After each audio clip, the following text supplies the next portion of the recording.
안녕하세요. 오늘도 사연살롱을 찾아주셔서 감사합니다. 대한민국에서 비트코인으로 많은 사람들이 코인판에 빠져 살던 때를 기억하시나요? 코인 열풍은 단지 남들 일이 아니었어요. 코인에 빠져버린 시어머니와 둘째 동서와의 말도 못할 갈등을 겪은 사연을 말해볼까 해요. 어릴 때부터 딱히 도전의식도 욕심도 없이 중간만 가자는 삶의 신조대로 정말 평범한 삶을 살아온 저는 공부도 남들만큼 하고 노는 것도 남들만큼. 참 누가 보면 심심 그 자체의 아이였죠. 직업을 선택할 때도 누가 봐도 가장 무난한 공무원이 된 것도 다 그런 성격 때문이었어요. 물론 공무원이 되려고 했을 때는 공부 정말 열심히 했습니다. 눈에 띄는 것도 별로 좋아하지 않고 어쩌면 소심하기도 한 제가 유일하게 적극적으로 즐기는 취미생활이 있었는데 바로 스킨스쿠버였어요. 남들이 보면 네가? 소리를 들을 정도로 어울리지 않는 취미생활이었지만 바닷속에 들어가면 뭔가 마음도 편안해지고 해방감도 얻을 수 있어서 20살 때부터 즐겨오던 취미였거든요. 공무원 생활하면서도 꾸준히 스쿠버 동호회 활동도 열심히 했는데 그곳에서 신입회원으로 들어온 한 남자를 만나게 되었어요. 신입회원으로 소개받은 그는 훤칠한 키에 떡 벌어진 어깨, 어떤 여자가 봐도 호감을 가질 만한 훈남이었고 동호회 많은 여자 회원의 관심을 한몸에 받는 사람이었어요. 그의 주변에는 항상 많은 사람이 모였고 신입 회원임에도 불구하고 이미 동호회에 들어온 지 오래된 사람처럼 잘 어울렸어요. 동호회에서는 2달에 한 번씩 바다 청소도 하고 스쿠버 다이빙도 즐기는 모임을 속초에서 가졌어요. 그도 가입 후 처음으로 바다로 나오게 되었는데 당연히 초보일 거라고 생각했던 그는 저보다도 훨씬 능숙하게 바다를 누볐고 그 모습에 다른 회원들도 놀라는 눈치였어요. 그렇게 시작된 바다 청소 다이빙은 바닷속 아름다운 풍경도 보면서 바다 쓰레기 청소도 할 수 있어요. 저희 다이버들에게는 취미생활을 하면서 봉사활동도 할 수 있는 시간이라 굉장히 뿌듯하게 생각합니다. 그 남자와 파트너로 함께 들어가게 된 바다에서 욕심이 과했던 걸까요? 바닷속 풍경에 빠져 그 위에 올라가라는 신호를 보지 못한 저는 순간 어지러움을 느끼게 되면서 급격히 수면 위로 올라오게 되었어요. 처음 경험해보는 잠수병에 놀라긴 했지만 약간의 어지러움만 있을 뿐 큰 이상은 없어 배 위에서 누워 있었어요. 제 파트너였던 그는 저에게 본인 이야기를 들려주더라고요. 본인도 3년 전 스킨스쿠버 하다 잠수병 때문에 크게 고생했다며 정말 천만다행이라며 파트너였던 본인이 제대로 신호하지 못해 벌어진 일이라고 사과했어요. 주변에 많은 사람들로 인해 대화 한번 제대로 못했던 저희가 예상치 못한 사고로 이런저런 얘기를 나누게 되면서 서로에 대해 조금은 알게 되었어요. 그 역시 저와 같은 공무원이었던 겁니다. 그 부분도 동질감을 가지게 됐죠. 공통된 취미생활로 자연스럽게 만남이 잦아졌고 혈기왕성한 젊은 남녀의 잦은 만남은 곧 결실을 이루게 됐어요. 저와는 조금은 다른 성향을 가졌던 그에게 끌렸던 저는 어디서 용기가 났던 건지 고백했거든요. 저희는 사귀게 되었고 6개월간의 짧은 연애 끝에 결혼하게 됐어요. 3형제 중 첫째였던 남편이 결혼을 조금 늦게 해서 저는 결혼과 동시에 2명의 동서를 얻게 되었는데 가장주부였던 동서들은 결혼 후에도 일하고 있는 저를 부러워했고 저는 시어머니의 사랑도 한몸에 받았어요. 저 역시 맏며느리이자 손윗동서로서 최선을 다하다 보니 동서들과 같이 여행도 갈 정도로 좋은 관계를 유지했어요. 그 일이 있기 전까지는 말이죠. 그렇게 시간은 흘렀고 결혼 5년 차였던 어느 설날 오랜만에 온 가족이 다 모여 앉아 두런두런 이야기를 나누는데 둘째 동서는 요즘 핫한 투자가 있다며 가족들에게 소개하더라고요. 그때까지만 해도 그 이야기가 어떤 파급 효과를 몰고 올지는 생각도 못했어요. 사실 저는 일확천금이란 건 허황된 생각이라고 생각하고 살아온지라 동서의 말을 흘려들었었거든요. 그 후 대한민국은 비트코인 투자 열풍이 불게 되면서 뉴스는 온통 코인 이야기로 도배되고 인생 역전을 꿈꾸는 사람들의 코인에 대한 투자들이 이어졌어요. 그리고 그의 수혜자가 저희 집에도 있었는데 바로 설에 투자를 권유했던 둘째 도련님네였어요. 연초에 사둔 비트코인이 급격하게 오르면서 상당히 큰 돈을 벌게 됐던 거죠. 역시 돈이 최고인가요? 가족 모임에서 만나게 된 둘째 동서의 모습은 그야말로 완전 다른 사람이 되어서 나타났습니다. 명품 가방, 명품 옷, 명품 신발. 온몸에 수백원 두루 듯한 모습이었고 바뀐 옷차림만큼이나 저에 대한 태도도 많이 달라졌어요. 동서, 오랜만이야. 보기 좋아졌다. 투자한 거 많이 올랐다면서? 축하해. 형님, 뭐 얼마 벌지도 못했어요. 앞으로 훨씬 더 많이 벌 텐데. 형님도 이 기회에 한번 사봐요. 아니, 난 이런 거 투자하는 거 무서워서 난 그냥 구경이나 할게. 역시 공무원이야. 뭐 그러시던가요? 역시 공무원? 이건 무슨 말인지 항상 저에게 싹싹하게 굴던 둘째 동서는 뭔가 모르게 달라졌고 시어머니 역시 돈 많은 둘째 며느리를 감싸고 도셨는데 첫째야, 너도 둘째 좀 본받아서 투자도 하고 그래야지. 공무원 월급 그거 얼마나 된다고 모아서 뭘 할 수 있겠니? 자고로 재테크를 잘해야 부자가 될 수 있단다. 우리 둘째처럼. 둘째 동서의 무용담에 시아버지께서도 본인 퇴직금까지 투자하게 되었죠. 투자는 본인들의 선택이지만 너무 위험해 보이는 이 투자가 걱정이 되었어요. 제 걱정과 달리 비트코인은 하늘 높은 줄 모르고 치솟았고 둘째 동선에는 건물을 산다는 소리가 들릴 정도로 큰 부를 축적했어요. 솔직히 정말 부럽더라고요. 나도 그때 동서 말 듣고 한번 투자를 해볼 걸이라는 생각이 들 정도로요. 하지만 여전히 큰 욕심 부리는 건 사치라고 생각한 저희 부부는 아파트 중도금 갖는 것만으로도 빠듯해서 투자할 만한 자금 마련할 여유도 없었거든요. 시아버지 생신날 저는 월차까지 내고 아침부터 잔치 음식 준비를 한다고 정신없는 시간을 보내고 있었는데 둘째 동서는 코빼기도 비치지 않았고 시어머니께서도 연신 휴대폰만 바라보며 코인 가격을 체크하고 계셨어요. 셋째 동서도 비트코인 투자를 시작한 듯 보였고 어머님과 연신 코인 이야기를 나눴죠. 뭔가 저만 다른 나라에 와 있는 기분이 들더라고요. 저녁이 되자 하나 둘씩 가족들이 오기 시작했고 둘째 동서도 그제야 얼굴을 내비쳤어요. 늦게 온 동서를 꾸짖기는커녕 아주 맨발로 현관까지 뛰어나가시는 어머님이셨는데 아이고 우리 둘째 바쁜 사람이 뭐하러 왔니? 아버님 생신인데 와야죠. 생신 선물로 안마의자 하나 주문해놔서 내일쯤 올 거예요. 아이고 뭐하러 선물까지. 네 덕분에 퇴직금 투자한 거 벌써 4배나 올라서 우리가 선물해도 모자랄 판에. 시어머니께서는 둘째 덕분에 집안이 살아난다며 좋아하셨고 둘째 동서 말이라면 팥으로 매주를 쓴다고 해도 믿을 것 같았습니다. 뭐 이해합니다. 재산을 그렇게 불려주는데 둘째가 예쁠 수밖에요. 그렇지만 적어도 늦었으면 저한테 와서 미안하다든지 늦은 이유라도 말해야 하는 거 아닌가요? 동서, 나 잠깐 봐. 왜요, 형님? 내가 분명히 오늘 음식 준비해야 한다고 문자 보냈었는데 오늘 왜 늦은 거야? 아, 그것 때문에요? 어머님한테 말씀드렸는데 저 오전에는 차트 봐야 돼서 못 간다고요.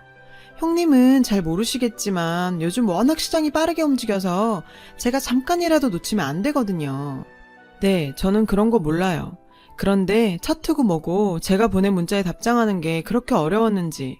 동서, 내 문자 받았잖아. 그럼 나한테 못 간다고 얘기를 해야지. 잔치 비용 보냈잖아요. 형님이 제 시어머니도 아니고 어머니께 말씀드렸다는데 뭐 이렇게 계속 바쁜 사람 잡아놓고 따지세요. 뭐? 동서 왜 이렇게 사람이 달라졌어? 제가 달라지긴 뭐가 달라져요. 오히려 형님이 제가 돈 좀 버니까 배 아파서 이러시는 것 같은데 그러길래 제가 투자하라고 했을 때 쓰면 얼마나 좋아요. 그깟 공무원 월급 얼마나 된다고 돈 벌 기회를 줘도 못 받아먹으면서. 에휴, 뭐? 동서 진짜 무슨 말을 그따위로 해. 뭐 제가 틀린 말 했어요? 이번에 우리 그이 벤츠 뽑았는데 아주머님 그 나이 먹도록 아직 아반떼 타고 다니시죠? 저희 수빈이 미국 조기 유학도 준비하고 있는데 준석이는 필리핀이나 보낼 수 있으세요? 시어머니건 셋째 동서건 다 연락 와서 투자 잘해서 지금 3-4배씩은 다 벌었는데 형님 혼자 뭐 그리 대단한 신념인지 부러우면 부럽다고 말을 해요.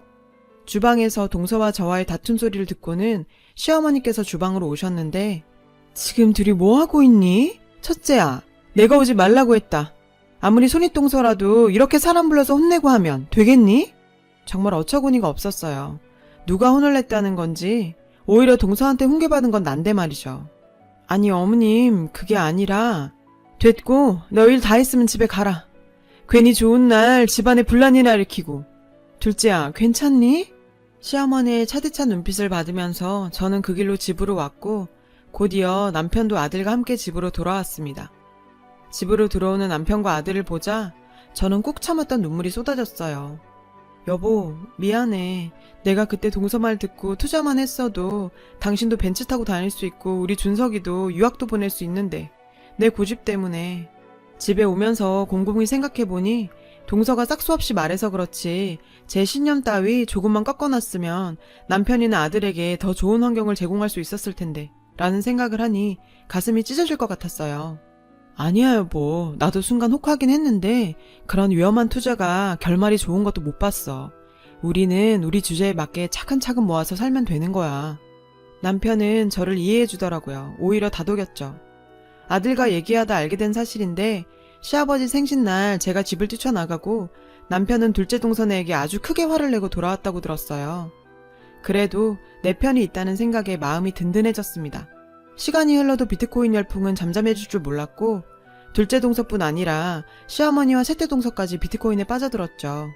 공무원 사회에서도 비트코인은 가장 핫한 이슈였어요.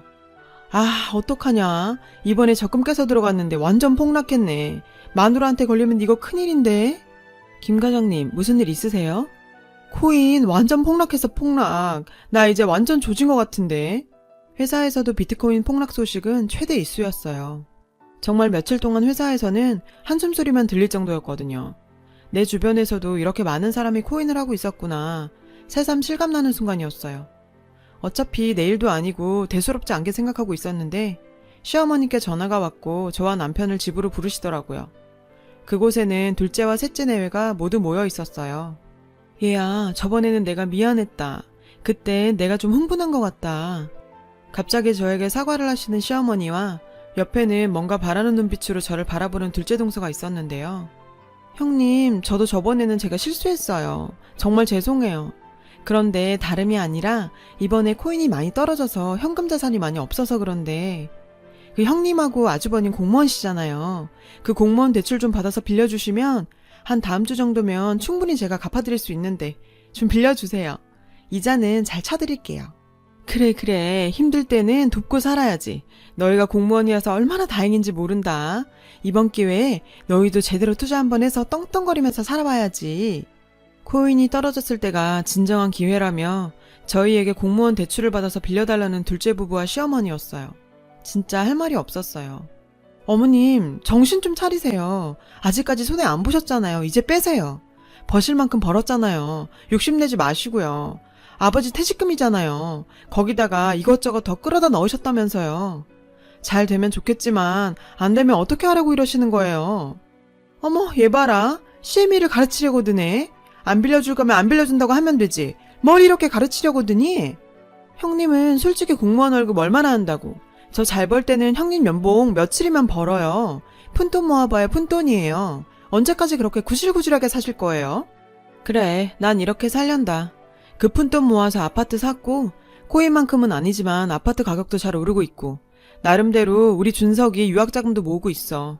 우리는 이렇게 만족하고 살 테니까 돈을 벌든 말든 너희 알아서 해. 코인은 언젠간 다시 오른다는 둘째 동서의 말과 달리 매일 폭락을 거듭했는데요. 시어머니도 거듭된 폭락에 아버님 퇴직금까지 날려버렸고 셋째 동선에도 인생 한번 바꿔보겠다고 전세까지 빼서 비트코인에 올인해버렸고요. 물론 가장 심각한 건 둘째 동선애였죠. 코인이 대박나자 도련님께서는 회사까지 때려치우고 집에서 전업투자를 시작했고 욕심은 욕심을 불러왔어요. 한때 작은 건물 하나 살 만큼 벌었던 둘째네는 거듭된 재투자와 대출을 끌어다 쓰다가 결국 비트코인의 폭락과 함께 빚만 잔뜩 남았죠. 참 사람 마음이란 게 화장실 들어갈 때랑 나올 때가 다르다더니 시어머니 둘째 셋째까지 서로 물고 뜯으면서 싸우는 모습이 참 한심하더군요. 둘째야, 어떻게 할 거냐? 네 말만 믿고 투자했는데 네 시합이 퇴직금이며 다 날렸다. 너희가 어떻게 보상을 좀 해줘야겠다. 둘째 형님, 저희는 형님만 믿고 전세 빼서 넣었는데 이제 어떻게 하실 겁니까? 참 너무들 하시네. 그거 돈 벌었다고 나한테 한 푼이라도 주기라도 했어요? 돈 버는 건 자기들이 벌고 이러니까 나한테 왜 덮어씌우려고 하세요? 진짜 염치도 없으시네. 둘째 말도 틀린 말은 아니었죠. 투자는 본인 선택으로 하는 거지 누굴 믿고 하는 건 아니죠. 하지만 그렇게 무조건 오른다며 이 돈 저 돈 다 끌어들이더니 이제 와서 상관없는 일이라는 둘째 동서도 참. 자기 남편 벤츠 탄다며 제 남편 아반떼 타는 거 조롱하더니 빚 갚는다고 집이며 차며 다 팔았다고 하던데 참 그건 쌤통이다 싶었어요. 이번에 적금 탄 걸로 남편 차 산타페로 바꿔줬는데 외제차는 아니었지만 남편은 우리 주제에 맞게 꼬박꼬박 돈 모으다 보니 좋은 차도 타본다며 좋아하더라고요. 제 연봉 정도는 일주일이면 그냥 벌 수 있다던 둘째 동서는 지금 목욕탕에서 청소일하고 있다고 합니다. 시어머니와 대판 싸우고는 명절에도 집에 안 찾아오는데요. 시어머니도 정말 염치도 없이 이제 와서 맏아들 부부가 공무원이라 참 든든하다며 저희 부부만 믿겠다네요. 저희 부부는 그럴 생각이 없는데 말이죠. 요즘에도 남편하고 그때 우리도 비트코인 투자했으면 어떻게 됐을까 생각하곤 하는데요. 몇 번을 생각해봐도 저희라고 돈 앞에서 별 수 있었나 싶어요. 투자 자체를 잘못됐다고 생각하진 않지만 인간의 욕심이란 건 멈출 수 있는 부분이 아니라고 생각하거든요. 사람이 가진 그릇에 따라 담을 수 있는 물이 정해져 있다는데 투자하고 사업하고 아무나 하는 것도 아닌 것 같네요. 저희 부부는 평범하게 1년에 한 번씩 동남아 여행 가서 사랑하는 남편 아들과 좋아하는 스킨스쿠버 하면서 평범한 삶을 가진 것에 감사하면서 살고 있습니다. 삶은 누구한테나 소중한 거니까요. 어려운 일들이 많지만 여러분도 평범함 속에 행복한 삶 살고 계셨으면 좋겠습니다. 제 사연 들어주셔서 감사해요. 여러분, 사연 댓글에 응원과 현명한 조언 부탁드려요. 좋아요와 구독은 저에게 큰 힘이 됩니다. 오늘도 좋은 일 가득하세요.